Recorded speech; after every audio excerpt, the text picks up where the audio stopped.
Hoje você vai conhecer um autor muito importante na literatura brasileira, o Graciliano Ramos. Ele foi um escritor e jornalista de Alagoas, pertencente à segunda fase do modernismo, a chamada Geração de 30. Graciliano Ramos é conhecido por uma escrita narrativa dura, feita com uma linguagem aparentemente simples, mas muito clara e concisa. O autor trata em suas obras de questões sociais profundas do Brasil, como a realidade da seca no sertão nordestino. Aborda também temas como a interioridade humana, as reações psicológicas e as relações sociais impostas pelo meio em que seus personagens vivem. Você ouviu falar já desse autor? Vamos começar nossa aula ouvindo um trecho de sua mais famosa obra, Vidas Secas. Em seguida, conheceremos mais sobre o regionalismo, que tem uma tradição de quase 150 anos na literatura brasileira. Graciliano Ramos escreve uma literatura regionalista, já que suas obras discutem e retratam a região em que se passam. No último vídeo, vamos compreender como sua obra Vidas Secas retrata os problemas do Nordeste brasileiro e consegue capturar de forma profunda as dificuldades da realidade ali retratadas. Você já ouviu falar dessa obra? Bom, hora de descobrir mais sobre o universo retratado por Graciliano Ramos.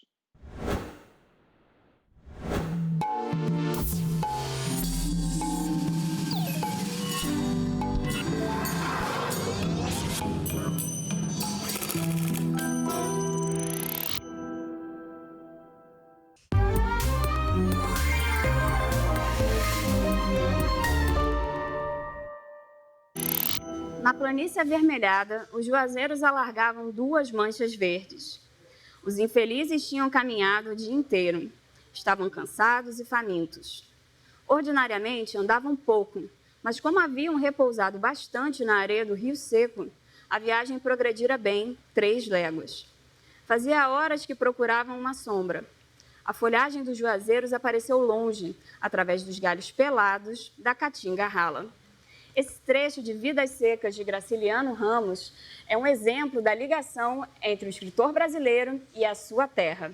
E no caso de Graciliano, são muitas terras, porque a migração entre as diversas cidades nordestinas marcam tanto a trajetória quanto a obra do escritor. Vidas Secas é um dos clássicos da literatura brasileira. Ele traz personagens típicos da região e características do relevo da área. E assim, podemos mergulhar no espaço criado pelo poeta e mergulhar também na escrita que ele proporciona.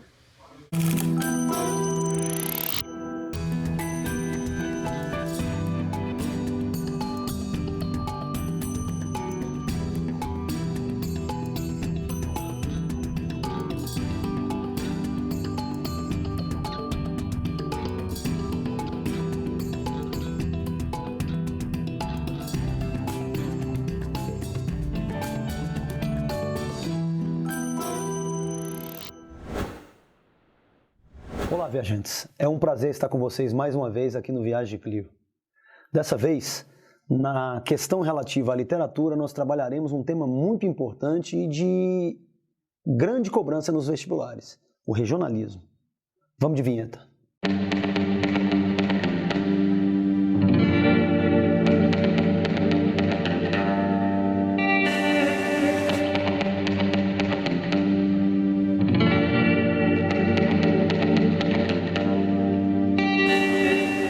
A primeira questão relevante é discutir o que é regionalismo. O regional é aquilo que caracteriza, que identifica, que marca o modo de ser e de viver de determinada região. Pensa-se na região enquanto lugar geográfico, enquanto espaço, área de habitação de determinadas pessoas. E a região, além de uma característica paisagística, possui também um modo de viver, um modo de se ocupar o espaço, um modo de construir a sobrevivência, aspectos linguístico-fonéticos, aspectos alimentares, culturais, costumes que identificam aquela gente. A obra regionalista procura exatamente documentar todos esses vieses na tentativa de construir essa identidade que constitui essa determinada gente que é observada. O regionalismo principiou na literatura brasileira no romantismo. Parte do processo de construção da identidade nacional que passou primeiramente, como é sabido, pelo índio, mas que se expandiu na prosa romântica na tentativa de identificar esses tipos sociais que constituíam os diversos Brasis que formavam o Brasil. Vemos, por exemplo, em O Gaúcho, de José de Alencar. Vemos, por exemplo, na obra do mesmo Alencar, o sertanejo com o Nordeste. Basicamente, o Nordeste, algo próximo do Centro-Oeste, e o Sul do país foram abordados no romance regionalista. Vemos aí, portanto, o princípio na literatura de um processo de construção desse arcabouço de tipificação das características que constituem as diversas regiões.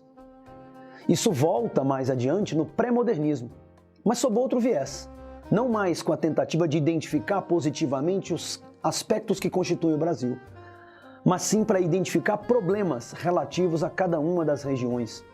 Vemos, por exemplo, nessa obra pré-moderna, o conflito de Canudos, no sertão da Bahia, registrado por Euclides da Cunha, o aspecto relativo à decadência da economia cafeeira, registrado pelo Monteiro Lobato, o subúrbio carioca e a marginalização de negros e mulatos, muito bem denunciada com acidez por Lima Barreto, e a colonização alemã no Espírito Santo, com Graça Aranha em Canaã.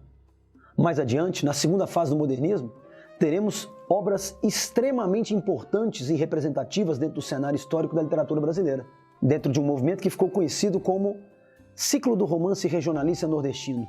Vocês, por certo, se recordam de nomes como Jorge Amado, Graciliano Ramos, Raquel de Queiroz, José Lins do Rego, José Américo de Almeida. Esses 5 formaram um conjunto de obras muito significativas no tocante à denúncia social, à demonstração dos índices de miserabilidade, de redução da humanidade dos indivíduos sujeitos a intempéries como o coronelismo, a seca, a ausência absoluta de intervenção positiva do Estado para proteger essa gente desses fatores que os miserabilizavam e os oprimiam. O viés é extremamente denunciativo. Mais adiante, na terceira fase do modernismo, você terá um processo um pouco diferente. 2 aspectos. A continuidade desse viés denunciativo, a continuidade desse olhar capaz de capturar no sertão a figura da opressão e do oprimido, a figura da dominação do dominado, e um narrador, um autor, sobretudo, extremamente engajados num processo de crítica e de tentativa de desconstrução disso. É aí que aparece, por exemplo, o goiano Bernardo Ellis, que surge nessa terceira fase do modernismo. No entanto, o que mais salta aos olhos nessa fase, de 1945 em diante, é sobretudo a figura de João Guimarães Rosa. Ele deu ao regionalismo uma outra feição, uma outra roupagem, denominada pelos críticos de regionalismo universalista, num paradoxo que a leitura da obra torna autoexplicável. Ele parte do sertão, o sertão é o seu lugar. O sertão, as atividades ligadas ao sertanejo, muitas vezes até aspectos do falar sertanejo, mas ele não limita a sua construção literária à mera documentação de um modo de ser e agir de uma gente identificada num lugar geográfico. Ele vai além. Ele mostra no sertão aquilo que é humano. Ele mostra no sertão aspectos que são pertinentes a qualquer um, em qualquer tempo, em qualquer lugar. Ele mostra o que transcende o sertão dentro do sertão e universaliza aquela gente, aquele lugar. O sertão é dentro da gente, o sertão está em toda parte, como diz o narrador Riobaldo em Grande Sertão Veredas. Essa foi, sem dúvida alguma, a máxima manifestação do sertão na literatura brasileira. É claro que esse é um processo de análise rápida, de uma referência histórica, um passeio panorâmico pelos momentos nos quais o regionalismo se manifestou na literatura brasileira. Aprofundamentos em cada um deles, obviamente, demandariam um tempo muito maior que nós não temos aqui. Mas se ainda assim você gostou do vídeo, dê o seu gostei, indique, compartilhe, busque mais adeptos e mais inscritos para o canal, nos ajude a auxiliar mais pessoas nesse contato que nós fazemos semanal aqui no Viagem do Clio. Caso você queira um aprofundamento um pouquinho maior, www.textura.com.br. E já que o tema é regionalismo, tchau, obrigado. A tragédia sertaneja, a paisagem árida e impiedosa, a condição humana em seus aspectos universais e a linguagem crua, despojada, essencial. É a literatura de Graciliano Ramos, tema de hoje, em Cidade de Leitores.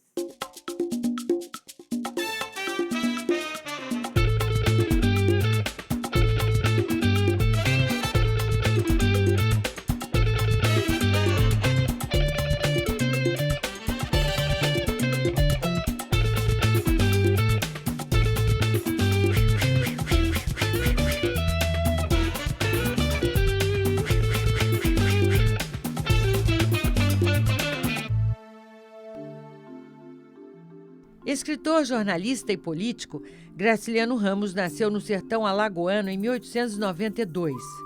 Antes de se tornar um escritor famoso, foi jornalista no Rio de Janeiro e prefeito de Palmeira dos Índios, em Alagoas. Seu primeiro romance, Caetés, é de 1933. O segundo, São Bernardo, foi lançado em 1934. Perseguido pela ditadura de Getúlio Vargas, Graciliano Ramos ficou preso por 10 meses e 10 dias em 1936, ano da primeira edição de Angústia, seu terceiro romance. Libertado, permaneceu no Rio de Janeiro e lançou Vidas Secas, sua obra mais popular. Memórias do Cárcere, livro em que descreve os tipos humanos que encontrou na prisão, foi publicado póstumamente em 1953. Avesso à autopromoção, o escritor buscava em sua obra a expressão mais efetiva da realidade nordestina e o aprimoramento da linguagem. Para saber um pouco mais sobre a literatura de Graciliano Ramos, nós vamos conversar agora com o professor, poeta, crítico literário, contista e romancista Silviano Santiago. Um dos mais brilhantes intelectuais brasileiros, Silviano conquistou 2 prêmios Jabuti de romance, por Em Liberdade e Uma História de Família, e outros 2 pelas coletâneas de contos Kiss Jarrett no Blue Note e Histórias Mal Contadas. Silviano, seu romance Em Liberdade, ganhador do prêmio Jabuti de 1982. 81. 81? É. Nossa, faz tempo, né? Mas hoje a gente vai lembrar dele, falar bastante sobre ele, porque ele tem a forma de um diário íntimo de Graciliano Ramos. Perfeito. Não é isso? Um Perfeito. diário fictício que ele teria escrito quando saiu da prisão em 1937. Perfeito. Tá? Agora, de que maneira ele dialoga com Memórias do Cárcere? Olha, o fato de o romance já ter uma certa idade possibilita que eu veja hoje de uma maneira talvez até mais complexa na época. Na época, o diálogo era basicamente, você tem toda a razão, com Memórias do Cárcere. Livro de Memórias de Graciliano Ramos, publicado póstumamente em 2 volumes em 1953, Memórias do Cárcere não chegou a ser concluído pelo autor, faltando o capítulo final. Acusado de envolvimento político conspiratório, Graciliano foi preso em 1936, sem acusação formal, em meio ao clima de pânico insuflado pela intentona comunista de 1935. Em Memórias do Cárcere, o autor descreve acontecimentos importantes vivenciados na cadeia, como a entrega de Olga Benário para a Gestapo. Memórias do Cárcere também foi filmado por Nelson Pereira dos Santos, em 1984. Graciliano é interpretado por Carlos Vereza e sua mulher Heloísa é vivida por Glória Pires. Era uma tentativa, né, de trazer à luz não tanto a perspectiva da prisão, que, em geral, é o que interessa aos grandes romancistas, como Dostoiévski, por exemplo, mas a questão da liberdade. Então, esse romance, ele acaba sendo, antes de mais nada, um diálogo com o processo de abertura no Brasil, que os guerrilheiros estavam voltando, e na medida em que eles estavam voltando, eles tinham tido a experiência amarga, né, da ditadura militar, alguns da tortura, muitos do exílio. Eu resolvi, então, dialogar com essa realidade imediata através da liberdade de Graciliano Ramos na década de 30. Agora, por que tudo isso na forma do diário íntimo? Não é?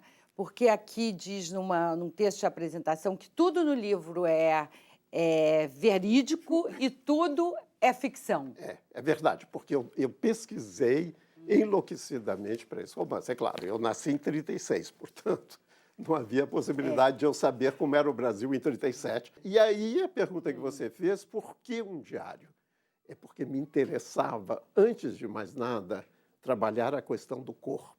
Então, se eu fizesse uma coisa distante, na terceira pessoa, ele, Graciliano Ramos, eu não poderia começar o romance como eu começo, que é ele não conseguindo olhar o rosto no espelho. A dificuldade dele, tem que fazer a barba pela manhã, e a dificuldade que ele tem em querer enxergar esse rosto, porque ele não quer ver esse rosto.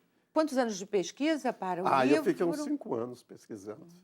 Você descobriu alguma coisa de Graciliano que você não sabia, que te impressionou muito? Não, eu descobri, afinal, tudo, porque eu não sabia do dia a dia. Por exemplo, que ele foi para a casa de Zé Lins do Rego, porque ele sai, não tem um tostão, não tem absolutamente nenhum tostão. Então, ele sai e Zé Lins do Rego, gentilmente, a família Lins do Rego, gentilmente, o acolhe em casa juntamente com a esposa. E ele vai para uma pensão. E eu começo a investigar essa pensão na Correia Dutra. E aí, então, eu vou... E tudo isso vai sendo muito importante porque eu associo também a cidade ao que acontecia no clima. Então, logo depois que ele chega à pensão, no dia que ele chega à pensão, chove torrencialmente no Rio de Janeiro. Então, o que eu faço? Com que o personagem feche todas as janelas do quarto. E, de repente, essa coincidência faz com que ele se encontre de novo dentro da prisão, no quarto dessa pensão. Agora, você disse em entrevistas que você passou assim, 6 meses copiando o estilo de Graciliano Ramos para escrever o livro, não é? Quer dizer, retoricamente, vamos usar 2 palavrões, existe a paródia e existe o pastiche. Quer dizer, a paródia todo mundo conhece, não é? Seja dos poemas de Oswald de Andrade, né? Minha terra tem palmeiras, ele vai escrever Minha terra tem palmares. Então, a paródia sempre é um jogo irônico, um jogo distante, irônico. É uma maneira de você brincar. Agora, o pastiche é outra coisa. O pastiche é uma homenagem. Você acredita, e eu acreditei e acredito, que ele tem o melhor estilo brasileiro. Então, por que não eu apoderar-me do estilo dele através do pastiche? Muito bem. Em 1944, Graciliano Ramos entregou ao público a coletânea de histórias do folclore alagoano reunidas no livro Histórias de Alexandre. São causos criados pela imaginação do herói que, de tão extraordinários, compensam a situação de penúria em que todos vivem ao seu redor. Pois Histórias de Alexandre chega agora ao Teatro Infanto-Juvenil, em livre adaptação embalada por atores e músicos. Eu fui conversar com o diretor do espetáculo, Antônio Carnevale, e a entrevista você assiste agora. Um contador de causos que nunca perde a chance de se passar como herói. E elementos comuns da vida sertaneja, como bodes, onças pintadas, éguas e sapos cururus. É a adaptação de Histórias de Alexandre, de Graciliano Ramos, para o Teatro Infanto-Juvenil. Usando linguagem direta e franca, o espetáculo aborda sem medo um tema muito caro a Graciliano, a desigualdade social. Pois, acompanhado por sua esposa e fiel escudeira Cesária, Alexandre, mesmo oprimido por uma seca inclemente, faz de sua miséria poesia. Conduzindo a montagem o tarimbado ator e diretor de teatro Antônio Carnevale. Antônio, como é que surgiu essa ideia de adaptar para o teatro infanto-juvenil as histórias mirabolantes desse personagem, Alexandre, criado por Graciliano Ramos? Bom, a ideia, na verdade, ela se originou num projeto do CCBB e de uma produtora de teatro que seria unir contos infantis a música de concerto para as crianças. Então, esse projeto originalmente teve 3 montagens, e essa montagem foi uma delas, e uniu música popular, com o grupo Pedra Lisp, e os contos do Graciliano Ramos.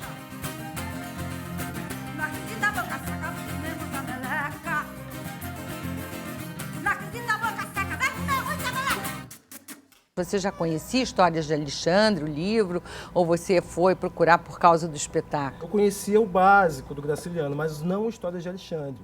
Fui ler por causa da montagem, me apaixonei pelo livro, pelo universo que ele coloca ali, e acabei virando um leitor muito fiel ao Graciliano. Li quase Eu também a obra não toda. conhecia Histórias de Alexandre. É um livro menos conhecido, até por isso que me interessou também levar para as crianças, né? Padre Benedito, mas embora ser mãe, e dizem até um tal de Graciliano. Graciliano? Esse eu não conheço. De família Ramos, Alagoas. Eu soube, menino, que vive espalhando essas histórias por lá. Eita!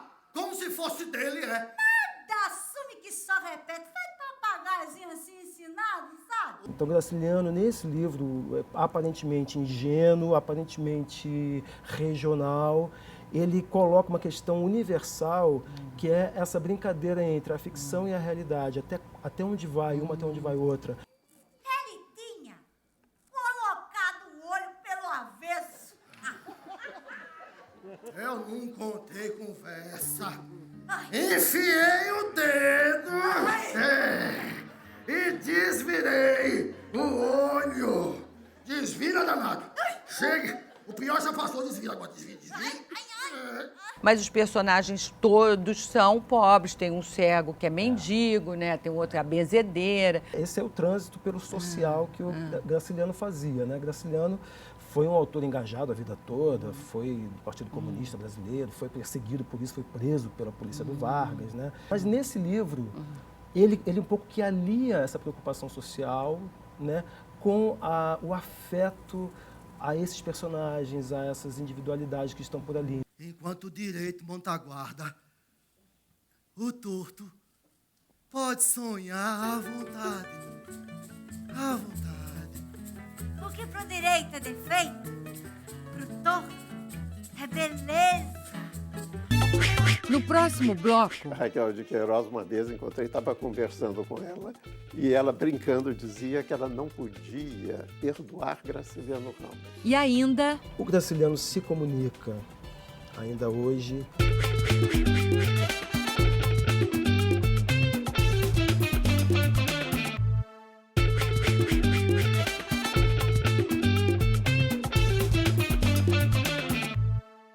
Voltamos com o programa Cidade de Leitores. Nosso entrevistado hoje é o professor, crítico, ensaísta e romancista Silviano Santiago, autor, entre outros livros premiados, do romance Em Liberdade, um diário inventado de Graciliano Ramos. Silviano, você disse que Em Liberdade foi escrito como um pastiche, né, do estilo de Graciliano, para dar mesmo essa impressão de verossimilhança. De verossimilhança, exatamente. Verossimilhança, porque senão ficava falso, né? A priori ficava falso. Não, ele nunca escreveu isso. Você sabe que eu li o livro enquanto relia alguns títulos do Graciliano para fazer o programa. E aí é mais impressionante ainda. Porque de vez em quando a gente se lembra que não é Graciliano escrevendo. Mas de vez em quando mesmo, porque parece psicografado. Aliás, o Caio Fernando Abreu disse que era um livro psicografado na época, numa resenha da Veja. E relendo, você sabe o que eu achei? Olha aqui uma surpresa para você. Eu achei, dentro dos meus livros, um recorte, uma página de jornal falando de 60 anos de Vidas Secas. Olha, faz 60 anos em que você é o entrevistado. Olha só. E aí você diz que Vidas Secas é tão impressionante que parece que não foi escrito por um homem só, mas por alguns profetas, ou muitos profetas. Conta pra gente por quê você diz isso. Porque é uma narrativa bíblica, né? É sobre o Êxodo. Eles saem da terra, caminham por uma terra prometida, São Paulo, e passam por todos os padecimentos, né, que era o pau de arara, né, viajam no pau de arara, e passando por todos esses padecimentos, chegam em São Paulo para ter a grande desilusão. Para ter a grande desilusão e aí esse retorno. Essa coisa cíclica, né, das migrações internas, que graças a Deus acabaram. E depois, o que me impressionou muito em Vidas Secas é uma questão um pouquinho técnica. É a maneira como ele usa os tempos verbais. Existe sempre uma nota de esperança, e essa nota de esperança está dada pelo uso extraordinário do tempo condicional. Quer dizer, um dia, entende? Haveria abundância, um dia as árvores cresceriam, um dia, sabe, que é a Bíblia, né? Que é o texto bíblico, né? Que é essa nota, que é muito bonita também, Clarice Lispector, que é outra que trabalha sempre com essa nota de esperança, né? Ela vai dizer, tudo se aperfeiçoa.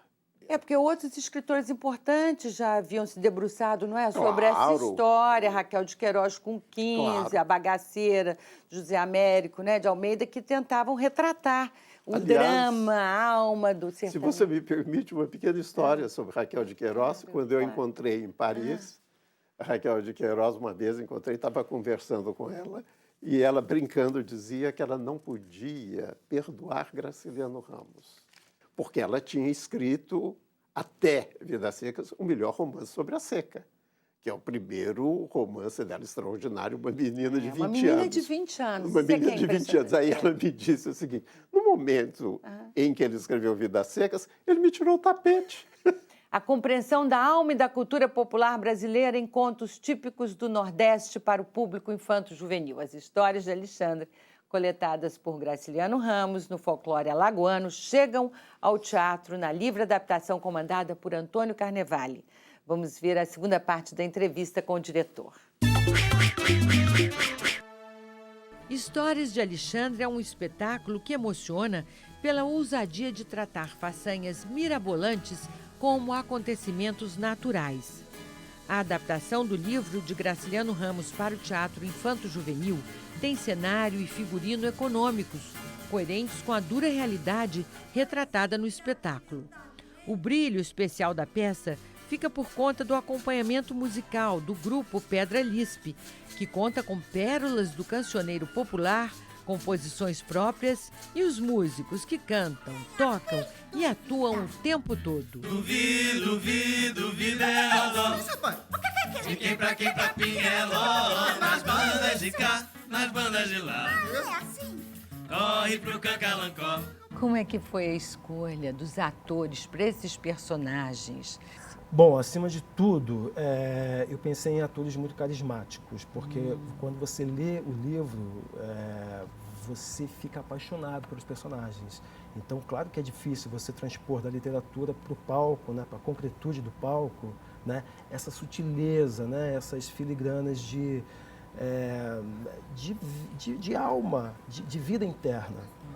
Então, eu fui percebendo que eu precisava de comediantes também, atores carismáticos e comediantes, porque a gente estava entrando para uma região de um humor muito maduro, que já é um humor da fase madura do Graciliano, e que precisava de atores com competência para fazer no palco.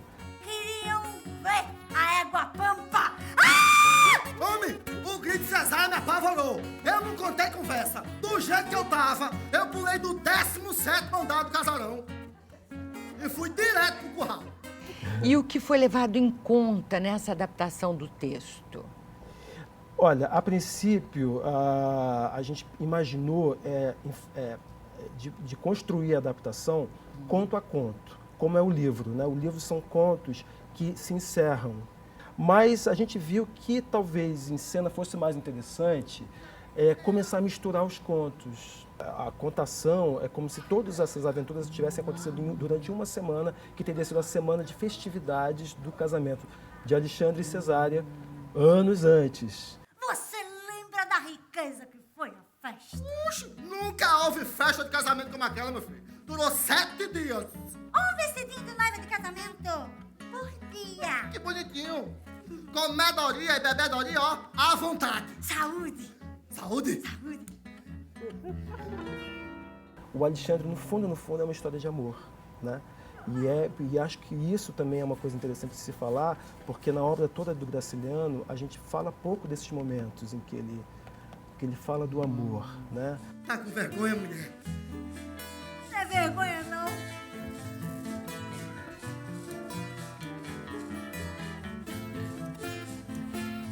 É uma molezinha que dá aqui dentro da gente. Agora, como é que esse texto se articula com as letras das músicas cantadas no espetáculo? Isso aí foi um outro trabalho insano da gente, porque a gente tinha pouquíssimo tempo de ensaio. Aí foi uma coisa que eles começaram a vir acompanhando os ensaios e a criar junto com a gente, e foram pontuando as cenas. Foi um processo orgânico processo mesmo. Super orgânico. É bode virando cavalo, cavalo virando onça, é onça virando vaca, é o olho do lado avesso, eu te esconjuro, eu não mereço. Só tá faltando agora alguém querer virar caipora. O descrente é um descontente, não consegue imaginar. Se o mundo cresce um pouco, quem se atreve a duvidar? De tudo isso, que foi mais gratificante para você na realização dessa montagem? De tudo, de fato, o mais bacana foi ver que o Graciliano se comunica ainda hoje. Foi muito importante trazer esse livro à tona e a gente teve um prazer imenso de ver que o Graciliano se comunica com o brasileiro até hoje. É muito forte isso. Ai, essa história que eu mais gosto. Eu de noiva, que nem princesa. A cauda do vestido dela era tão comprida, mas tão comprida, que quando nós chegamos na Bahia para passar a lua de mel, a pontinha dela ainda estava fazendo a curva no Alagoas. Duvido. No próximo bloco, Esse romance tem um diálogo muito bonito com duas grandes obras da literatura luso-brasileira, que é O Primo Basílio e Dom Casmurro.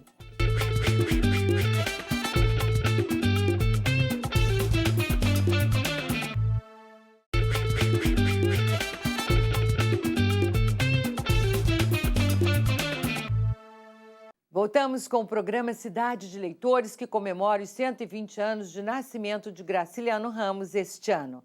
Nosso convidado é o professor, ensaísta, poeta e prosador Silviano Santiago. Silviano, Vidas Secas é um romance dos retirantes, né? Daqueles que partem do Nordeste, castigado pela seca. São Bernardo é um romance dos que ficam. Isso. Não é? A história dos que ficam. E do poderoso, né? De que fala mesmo, hein? Quer dizer, como é que um homem sem nenhum escrúpulos, né? Ele vai se enriquecendo, se enriquecendo, se enriquecendo. E é, a meu ver, um romance sobre a posse. A posse da terra, a posse do dinheiro e, finalmente, um dos dramas mais pungentes do livro, né, é a posse da mulher. Ele quer ter posse da mulher com que ele casa. Ele a escolhe de propósito, ele a maltrata, ele duvida dela. E, nesse sentido, esse romance tem um diálogo muito bonito com duas grandes obras da literatura luso-brasileira, que é O Primo Basílio e Dom Casmurro. Então, nesse sentido, a gente pode compreender melhor como o ciúme é essa tentativa de posse total da mulher, de todos os seus sentimentos, de todas as suas ideias, de tudo, tudo. Então, essa restrição, né, que o Leon Hirschman, no filme dele, apreende muito bem. O filme São Bernardo é um drama baseado no romance homônimo de Graciliano Ramos. Dirigido por Leon Hirschman, o longa-metragem foi rodado na cidade de Viçosa, em Alagoas, onde Graciliano Ramos viveu muitos anos e onde escreveu algumas de suas obras.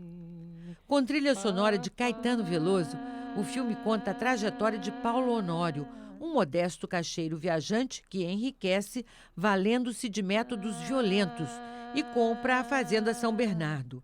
Ao casar-se com Madalena, uma professora esclarecida que não aceita ser tratada como propriedade do marido, o protagonista passa a torturar-se com obsessões e desconfianças.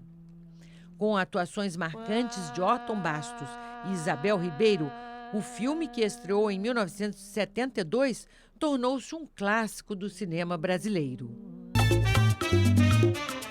É uma moça interessante, tinha preocupações de caráter social, de caráter político, gostaria de ensinar aquelas crianças, né? Ela era professora, e, além do mais, ela gostaria de melhorar o nível das pessoas que trabalham para o marido, na fazenda, etc. Né? De forma assim, desumana, num regime desumano. E tudo isso é cortado por um ciúme doentio, que são suposições que ele tem, etc. Então é um romance muito, muito lindo e muito importante. Agora vamos falar de Angústia, que tem um pós-fácil escrito por você. Foi, né? recente, Nessa edição, acho que é desde 2004, eu acho que se tem. não me engano.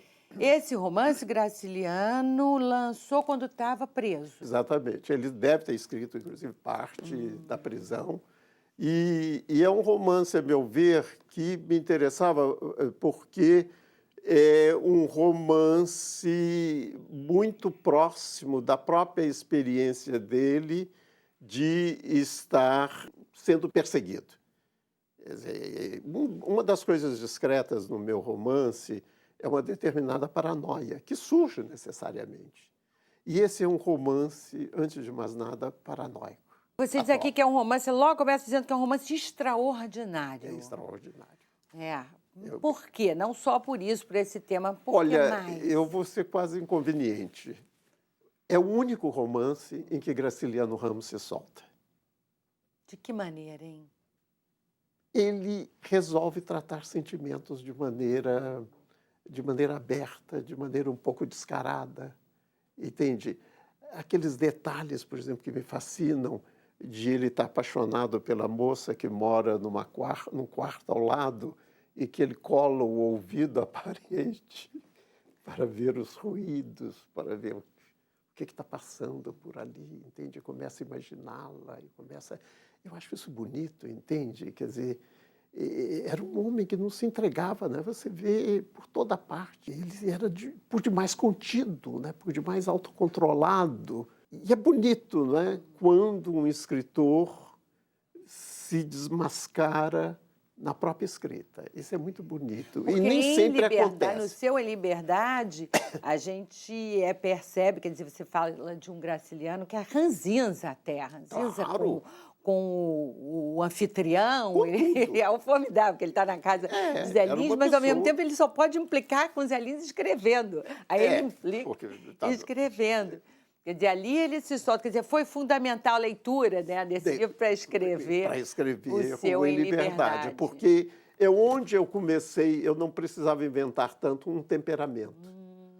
O temperamento me foi dado de presente pela própria escrita ficcional. Foi esse livro que mostrou o temperamento complexo, difícil de Graciliano Ramos. Eu acho que é o livro mais subjetivo dele.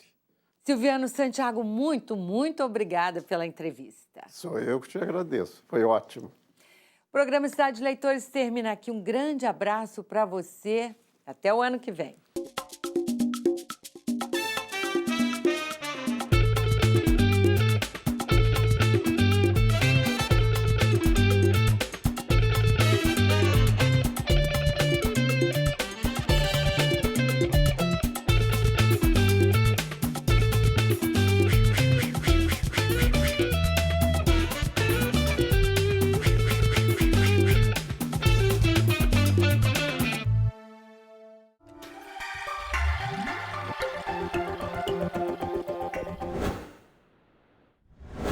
Hoje você conheceu um pouco mais sobre Graciliano Ramos e pôde ver como as suas obras marcam o regionalismo brasileiro do século XX. Agora, para testar os seus conhecimentos, propomos que você resolva 2 questões do Enem. Preparado? Primeira questão, Enem 2007, texto 1. Agora, Fabiano conseguia arranjar as ideias. O que o segurava era a família. Vivia preso como um novilho amarrado ao mourão, suportando ferro quente. Se não fosse isso, um soldado amarelo não lhe pisava o pé, não. Tinha aqueles cambões pendurados ao pescoço. Deveria continuar a arrastá-los? Sinhá Vitória dormia mal na cama de varas. Os meninos eram uns brutos como o pai. Quando crescessem, guardariam as reses de um patrão invisível, seriam pisados, maltratados, machucados por um soldado amarelo. Texto 2. Para Graciliano, o roceiro pobre é um outro, enigmático, impermeável. Não há solução fácil para uma tentativa de incorporação dessa figura no campo da ficção. É lidando com o impasse, ao invés de fáceis soluções, que Graciliano vai criar vidas secas, elaborando uma linguagem, uma estrutura romanesca, uma constituição de narrador em que narrador e criatura se tocam, mas não se identificam. Em grande medida, o debate acontece porque, para a intelectualidade brasileira, naquele momento, o pobre a despeito de aparecer idealizado em certos aspectos, ainda é visto como um ser humano de segunda categoria, simples demais, incapaz de ter pensamentos demasiadamente complexos. O que Vidas Secas faz é, com pretenso não envolvimento da voz que controla a narrativa, dar conta de uma riqueza humana de que essas pessoas seriam plenamente capazes. A partir do trecho de Vidas Secas, texto 1, e das informações do texto 2, relativas às concepções artísticas do romance social de 1930, avalie as seguintes afirmativas. 1. O pobre, antes tratado de forma exótica e folclórica pelo regionalismo pitoresco, transforma-se em protagonista privilegiado do romance social de 30. 2. A incorporação do pobre e de outros marginalizados indica a tendência da ficção brasileira da década de 30 de tentar superar a grande distância entre o intelectual e as camadas populares. 3. Graciliano Ramos e os demais autores da década de 30 conseguiram, com suas obras, modificar a posição social do sertanejo na realidade nacional. Então me diga, é correto apenas o que se afirma em letra A, primeira afirmação, letra B, segunda afirmação, letra C, terceira afirmação, letra D, primeira e segunda afirmações, letra E, segunda e terceira afirmações? Segunda questão, Enem 2009. No decênio de 1870, Franklin Távora defendeu a tese de que no Brasil havia duas literaturas independentes, dentro da mesma língua, uma do norte e outra do sul. Regiões, segundo ele, muito diferentes, por formação histórica, composição étnica, costumes, modismos linguísticos, etc. Por isso, deu aos romances regionais que publicou o título geral de Literatura do Norte.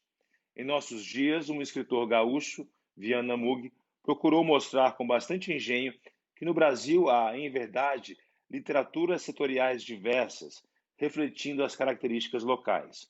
Com relação à valorização, no romance regionalista brasileiro, do homem e da paisagem de determinadas regiões nacionais, sabe-se que a. O romance do sul do Brasil se caracteriza pela temática essencialmente urbana, colocando em relevo a formação do homem por meio da mescla de características locais e dos aspectos culturais trazidos de fora pela imigração europeia. B. José de Alencar, representante, sobretudo, do romance urbano, retrata a temática da urbanização das cidades brasileiras e das relações conflituosas entre as raças. C.